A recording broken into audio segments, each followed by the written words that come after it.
What's up, everyone? Welcome back to episode 79 of the Dive Bomb SquadCast. Today we have two dudes, you already know them, Ashur and Nate on, but we just got off an absolute massive weekend of the 5th year SquadFest at the new headquarters. And before we get started, I just wanted to say thanks to all the listeners that came up to me in person at SquadFest this year and said how much they were enjoying the podcast, and it was awesome talking to people that said they were listening to it at work or on their commute or everything like that. So thank you to all the listeners that came out in person and said you're enjoying it, and we're going to keep it going. But are you guys recovered after this weekend yet? Yeah, man, it was a wild weekend. And to echo what Judy said, man, thank you so much, everybody that just went out of your way to tell a cool story or the support that you've had watching the videos or listening to the podcast and hitting that double tap on our social media platforms, leaving a comment, man. It means a lot. Wanting to take pictures and all that stuff. It's all very, very humbling. So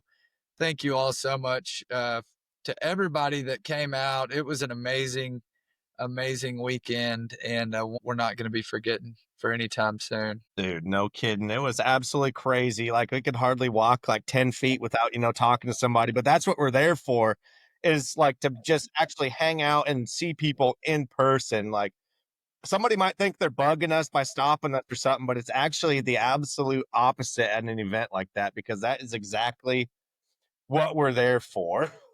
Yeah, dude, touching on that, like, I was talking to a bunch of people and they were saying how much they love SquadFest because they don't feel like they're locked down to their booth. It's more of like a tailgate where like everybody's kind of like out in the aisleways, just like hanging out, shooting the shit, drinking beer, which I think is a really cool vibe. Yeah, you kind of nailed it with like the tailgate thing. It was so funny. I was outside yesterday evening and I was just kind of reflecting on it. I was scrolling on my phone and I came across a SquadFest post that we were tagged in, and I started thinking about it, and it really is. It's just like a super sick freaking tailgate with a bunch of waterfowl hunters that are just getting hyped for the upcoming season. Even though it's still warm, we're going to look up and we're going to be right back in the blind. And not necessarily talking about just shooting greenheads in November, but man, like dove season is on its way. The early honkers are on their way. The teal are going to be moving soon. So perfect timing on the front end of like trade show season. When this episode drops, I guess Monday, this will be on the backside of what was hopefully a wonderful, wonderful weekend for Delta and those guys in Oklahoma City. And then we'll be going into Ducks Unlimited show and then a couple weekends of Game Fair. So kind of the leading edge of just getting hyped for the upcoming season. It really is. It's just like a sick tailgate with a bunch of waterfowl hunters just hanging out for the day, man. Dude, I love sitting out there drinking Busch Lights with all those guys out there, dude. Everyone gets a little loosened up and starts chatting a little bit more. It's so awesome. And it's not like we've said a million times, it's not come just do a swing through the vendors and then just dip out. It's like you're there for the long haul to like hang out and meet new friends and meet new people, which is exactly what I saw this weekend going into that. And then like plus the showroom and all that stuff. So there's a lot more to do there than just, well, Ethan Carl too, he's killing it in the dive bar, dude. That was sick. Live music. It was just. I was talking to people in the dive bar, and I was like, just like shooting the shit, and they had never heard of Dive Bomb, but heard that Ethan was coming to play, and they just figured they would come drink beer and listen to music, and they were there both days, all day. See, that's the exact type of event that kind of like says it itself, dude. Yeah. It's so fun, and I look forward to it every year. I agree. I love the fact that people are coming there to be there and be present and hang out for the day. It's not like, well, I'm just going to go see this one vendor. I'm just going to go buy this shirt from the showroom, or I'm going to listen to this one contest. Man, I love looking up and seeing people there all day and people there multiple days, or, even if you come for 3 or 4 hours one day and then come back the next day. Like, I just love the fact that it's not like you said, Judy, like kind of just go through, check out the vibe, see who's there, walk the rows, give a peek into the showroom and dip out. Man, it's so cool just to see people there just being present, eating lunch and dinner there. I mean, yeah, exactly. I just love that so much, that people feel welcome to want to stick around. And that was the goal, is to not be like everybody else or any other show out there. Like, we want it to be a place, a destination where you're coming to be present and hang out and shoot the bull and just feel welcome because you are, and just come ready to have a good time. That's all. There's no agenda, man. Just come with a good vibe, and Yeah. let's talk some waterfowl. Let's hang out, go see some people that maybe you want to see, whether it's music or, somebody in the industry or somebody you want to listen to in the calling contest. But I love the environment, and the crowd is so good. Like they're very responsible crowd. They're a very neat crowd. I can't tell you how many times our maintenance people told me how easy the event was because the people are just, they clean up after themselves. Like, it's just a good bunch of folks, man. Cannot say enough good things about them. Just good people and a great time, man. Dude, absolutely. And it's funny, like the people coming both days too. Like sometimes I'll be talking to somebody, I'm like, oh, thanks for coming out. And they're like, oh no, dude, I'll see you tomorrow. I'm coming back. Tomorrow, yeah. And I'm from Wisconsin. I'm like, what? Dude, Cody Orr loved it so much that he slept in a kickback and a ghillie blanket in his office on Friday night. He really didn't, right? No, he did. Yeah, he did. Or slept in the kickback. Yeah, dude, there's still a kickback and a ghillie blanket in his office. Yeah. Oh my gosh. What I thought he was joking. I heard him say something about that, and I was like, oh yeah, that's kind of funny. That'd be a good idea. Like, haha. But he really did? No, dude, he was serious. Yeah, he's got little pieces of burlap on his floor and everything. I love that so much. Dude, Yeah. that's hilarious. Yeah, he just crashed. He was in the war room, just eyes in the sky, and he was like, man, I'm just going to crash here, be ready for the morning. Gosh, dude. Yeah. Well, I want to dial it back a little bit, Ashur. I know you'd made a post afterwards, and you said you had a little bit of anxiety coming into this year's SquadFest. So what was the whole story on that going into it? I mean, this is year 5, and we pretty much had the blueprint figured out for what worked at 370 Lakeside Park. We know what people liked about it, kind of have learned over like 3 years maybe what they didn't like about it, and that's from the attendees, the vendors, the food trucks. The dog event was a huge draw, the combine. Everybody loved the combine. Well, I mean, St. Peter's in that park there, you got the big pavilion, you got the lake, you got the grass. It's a beautiful setup, and we knew what worked there. And when you make such a drastic change and you go from a place like that to, I mean, I love our facility, but parking lot, we're going to a parking lot that doesn't feature the things that we had featured at 370. And it was just kind of like that, we're losing the dog events, the scenery's going to change. I know we've got the grand opening of our showroom, which is amazing, amazing showroom. It's like, are people still going to like come out as excited as they have been, as what they've gotten used to, like so pet friendly. The weather was like really, really nice last year. So it was really, really good for people to bring their dogs. And there was just a lot changing, a lot of unknowns. I mean, the layout, like we had the layout figured out there this year, like going into it. The layout, is there enough space? Do we have people in the right spot? Are the calling vendors too close to the calling stage? Do we have the live music artists in the right spot in the beer tent? Do we have the beer trucks and the liquor truck in the right spot? What about where the portable toilets are? Are they convenient for everybody? The ice, the food vendors and the accessibility to them and where they're going to sit and just the overall flow. Do we have any dead zones? I don't want any dead zones in the vendor fair, man. I want the vendors to be in the action all the time. I want everybody to feel like they're in the action. I mean, obviously it goes without saying, like there's some vendors at the waterfowl show and certain shows that are going to be more popular than other vendors, whether it's maybe they've been around a really, really long time or they got a lot of steam behind them with maybe a new product release, different reasons. But you want every vendor, like whether they're like a brand new business, we had people going to their very, very first trade show.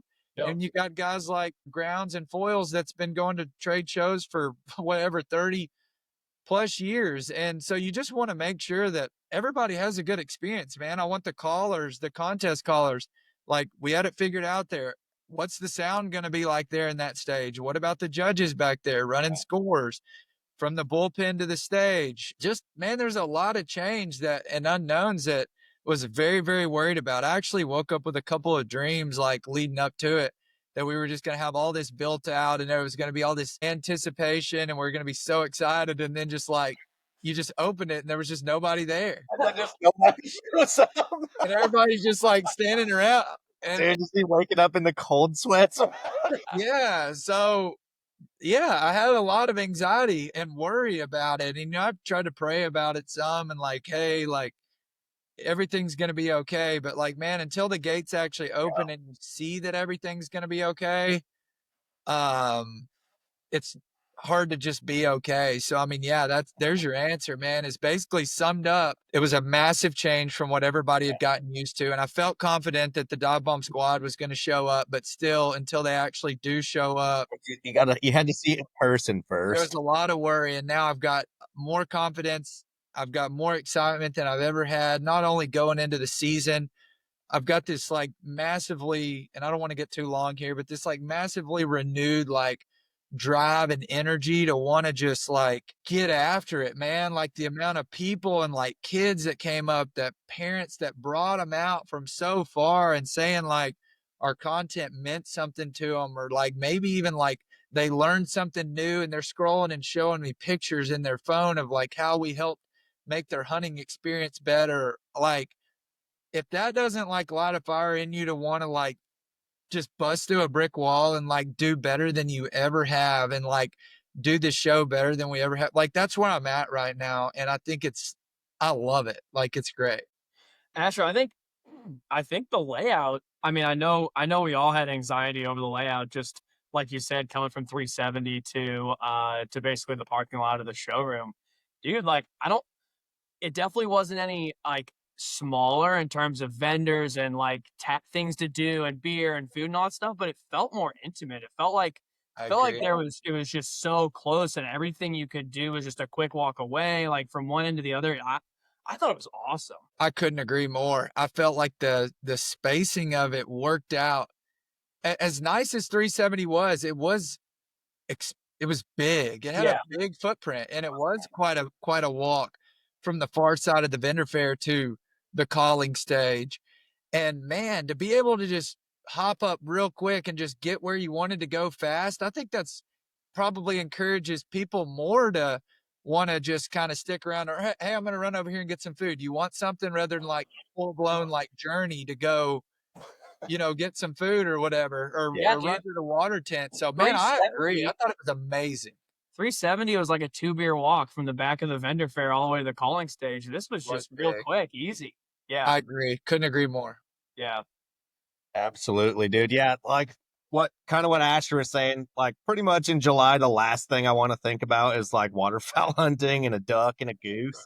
But like you said, after that weekend, dude, it kind of reignited something in me after seeing the biggest and best squad fest yet, talking to people in person. I came back and I was like, dude, I kind of want to go shoot a goose now. Like, what the hell? Dude, I agree, man. By this time of year, I'm not ready because I know what the grind is, and like mentally just kind of charging up for it and getting ready for it.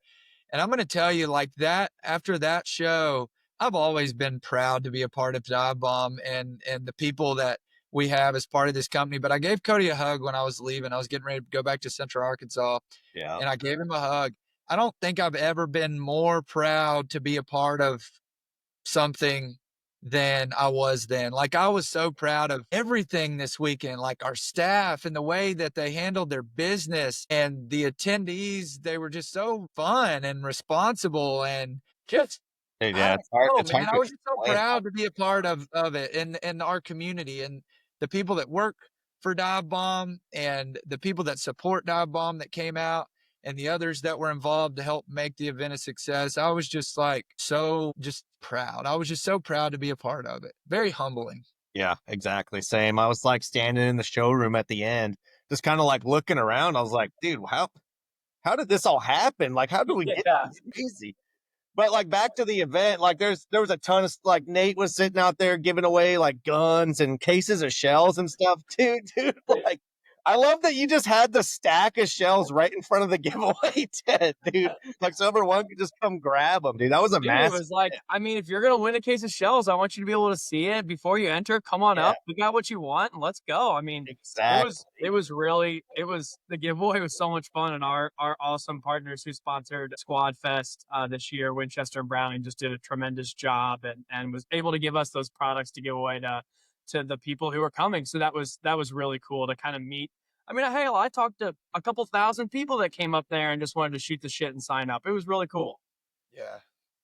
Yeah, that was freaking sweet. Like, and then when the drawings were happening, you just have like a huge crowd of people waiting around that pallet.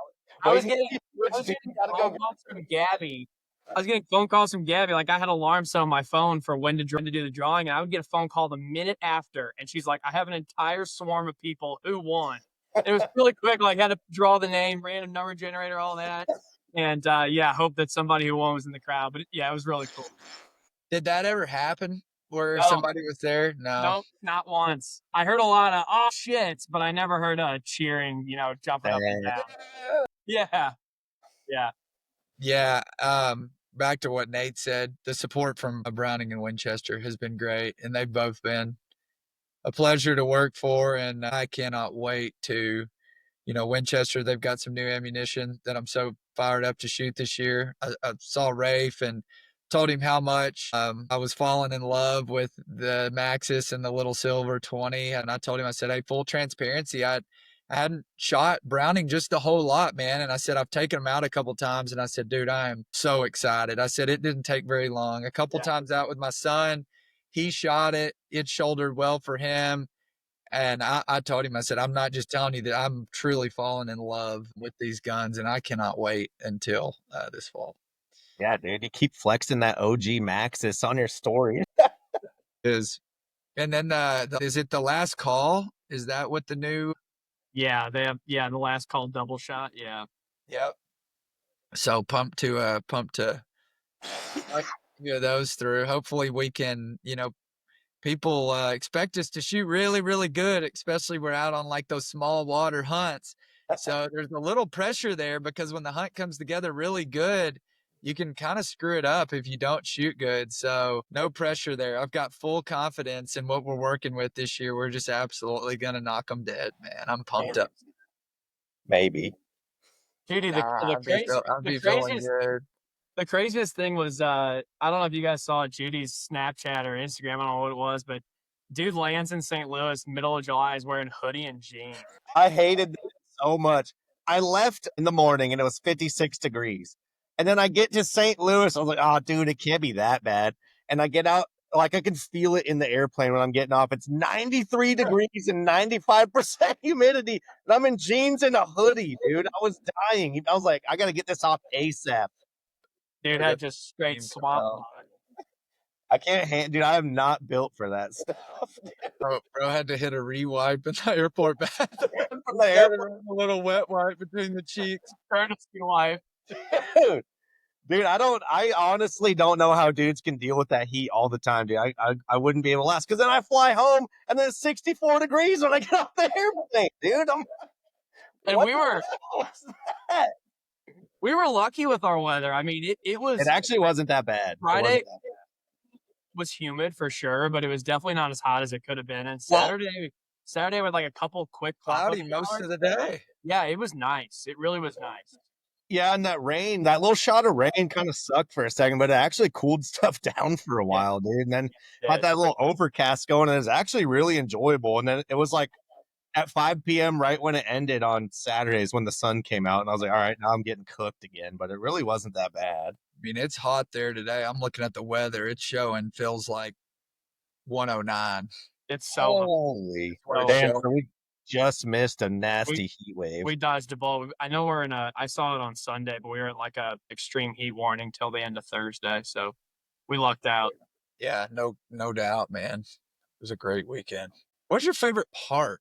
Like, Judy, if you had to just pick, there was one thing that like stood out for you. Obviously the main, like, I just like seeing people I've talked to online for forever. But actually, one of my funniest favorite parts was the Uber driver that clocked out. He dropped he dropped off 2 dudes and they were telling him how sick SquadFest was and he got too much FOMO. So he clocked out and did a loop with the 2 dudes that he Ubered there with and just hung out with them for like a couple hours, dude. That was so funny. Dude, I was dying. They were like, yo, this is our Uber driver. And I thought they were bullshitting me. And I was like, actually? He's like, oh, yeah, we clocked out like 10 minutes ago. That's amazing. That's amazing. What about you, Nate? Man, we've done we've done beer and music and all that stuff before with great success, but I think this year with having Brian and Tyler and Ethan come up and play, multiple sets throughout the day and then having like a dedicated bar tent. I hung out when I wasn't running around like a madman trying to peddle cases of shells. I hung out there and just, shot the shit with whoever was in there, whether it was, the guys, at the beer truck or the musicians or just people listening. I really enjoyed kind of that vibe in that beer tent. I thought it was a really cool spot to be. It absolutely was, dude. And the first day, I was doing like a beer and 2 water rotation like all day. Oh, but yeah. I was like trying to get a good little buzz going, but I was like trying to stay so hydrated I couldn't even get a buzz going.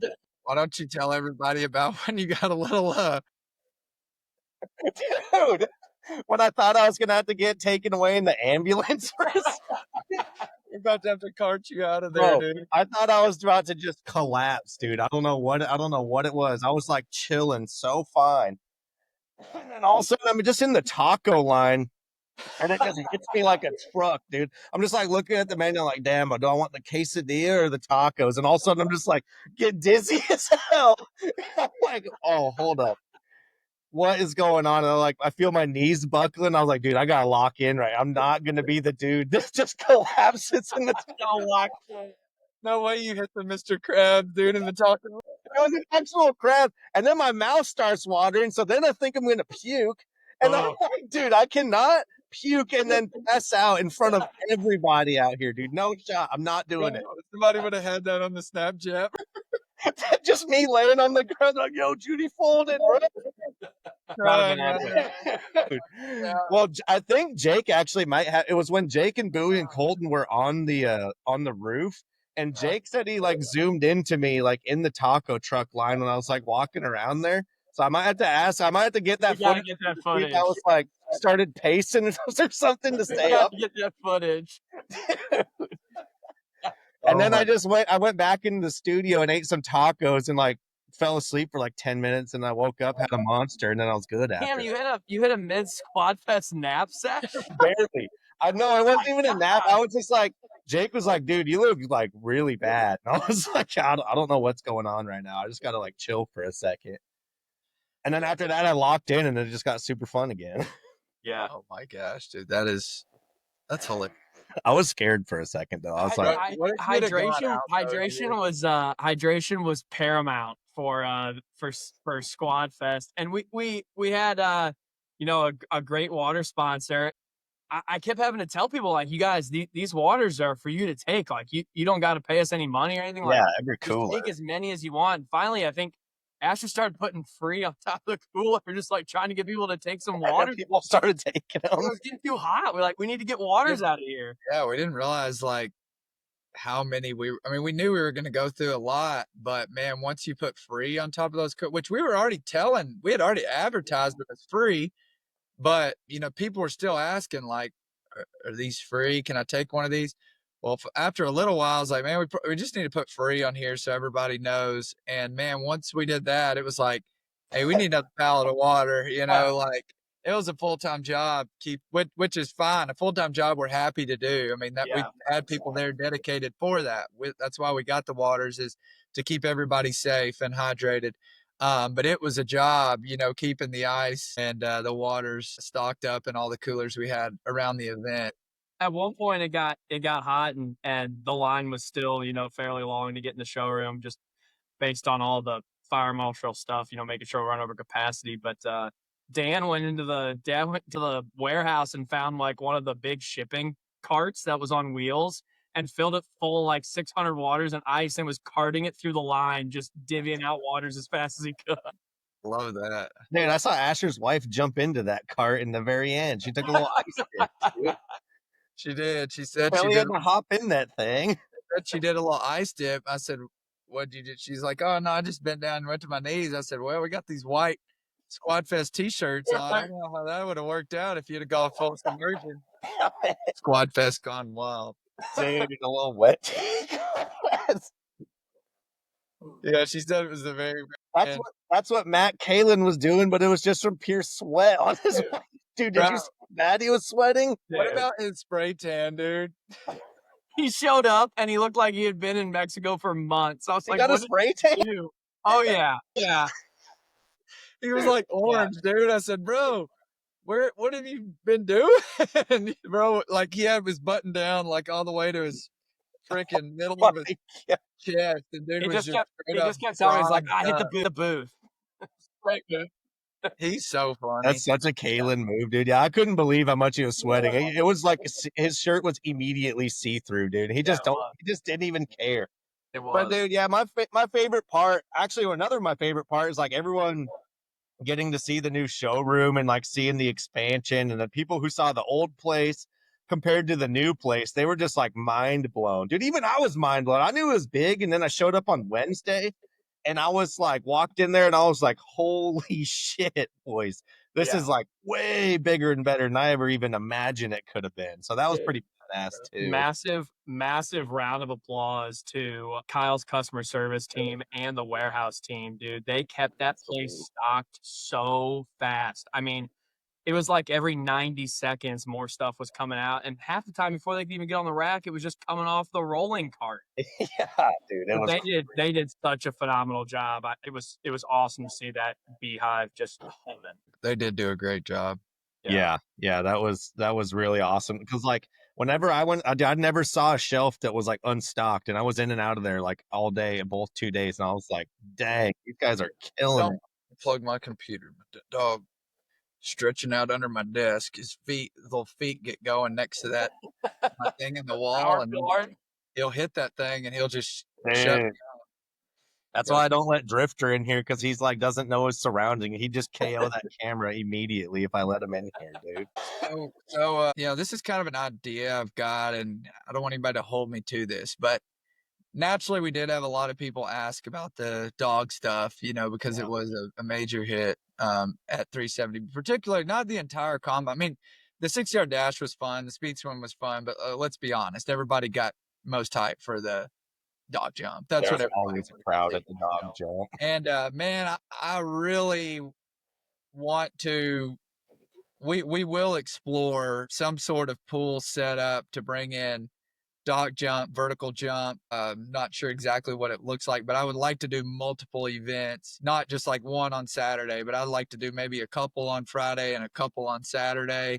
Yeah. If we can. That's something I would definitely like to explore. Maybe we could, I don't know the ins and outs of all of it, but I think it would be really cool if we could have like different categories. Like maybe you have an open, but then maybe you've got one that's, just general duck dogs for people that are not signed up or have ever participated in a sanctioned event that are just bringing their gun dog. Yeah, that'd be pretty cool. Maybe we have a category for like, maybe we could do one like under 20 pounds, Yeah, so, dude, I was just going to say like some like little dogs class or something. Yeah. Just launching off there. I think that would be so much fun though, to have like multiple events. And I think if we could like build everything like around it. So like you could be at a vendor booth, but this could be going on like, 30 yards away, and like maybe put some bleachers around it and then kind of build out the outsides of the vendor fair from there. And then still have, the main tent and the dive bar. But that's kind of like where my brain is at right now. Yeah, like fresh, right, come right out of the week. And I don't think we're really going to expand the vendor fair much. I mean, I think the last 2 years we've taken like 60 or 61. Yeah. I don't really have any intention to actually send out a thank you to all of our vendors yesterday, and told them, keep an eye out. We'll send some stuff in the coming months. But I don't really think we're going to expand our vendor fair much. It's going to be pretty competitive for, people to get in. Yeah. Because we will cap it, because I just like keeping everything like tight. And, so we're definitely not going to expand out to like 100 vendors or anything like that. But I would like to build out the footprint some. around that dog jumping. And, you know, I'd like to make our dive bar tent much larger. Yeah. You know, Nate, we talked a little bit about the music. If you want to touch on that a little bit, maybe for next year, like kind of little breaks, but for the most part, kind of rolling. Yeah, we just talked. I mean, I think that it was so great to have that live music kind of vibe where everybody could just kind of come in, listen to music, grab a beer, and mid song you could walk out, go check out one of the booths that you liked, and then walk back in and listen to the rest of the song, kind of whatever it was. So yeah, we definitely have. Ashur and I have already explored kind of how we can build out having whether it's more talent or just in general, more music sets, something along those lines. But definitely a bigger stage and exposure for the music side because man, that dive bar tent was packed. Dude, it was popping the entire time. It I was was really dabbling in and out of there. I'd listen to a little live music for a little bit, drink a beer, then go back and hit the loop and head to the calling stage. But that tent was packed, dude. It was sweet.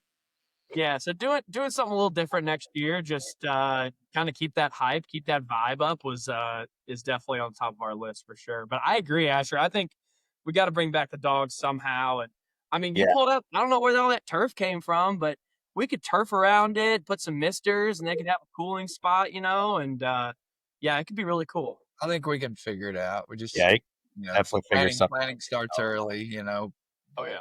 conversations like this and our debrief that once this podcast comes out, that will have already happened and where we'll discuss a lot of things. And man, overall though, like if somebody had told me that that's the way the weekend would go, like, man, I'd It have was been, impressive.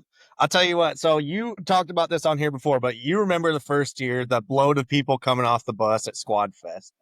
When I was sitting up there, when they're like, "Hey, go get a video of people walking in," when it opens on Friday. When I was sitting there taking that video, that's exactly what it reminded me of, but like 20 times bigger, dude. I was like, my like jaw drop. I was like, oh my gosh, dude, there was so many people here. And that was badass. That got me hyped up like immediately seeing everybody walk in, dude. It was so sweet. I talked to some guys that got there at like 10 on Friday and we're just tailgating and boozing and listening to music before it opens. So next year I'm gonna try to get there a little earlier and Get a little vibe going out there, eyes before dude. it opens. Hell yeah. okay. I like, Yeah, I had a guy message me saying he was the very first dude in line and he sprinted all the way to the front. He said him and his buddies were the very first three to see the showroom, and I was like, damn, dude, that's freaking sweet. That's awesome.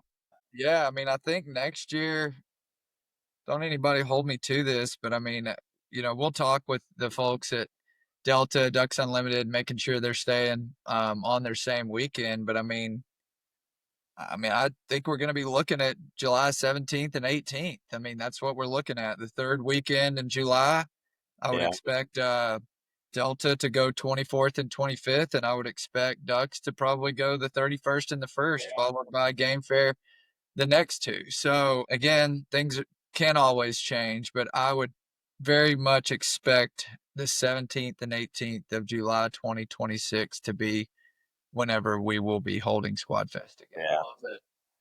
I could see that. Yeah, that'd be pretty good.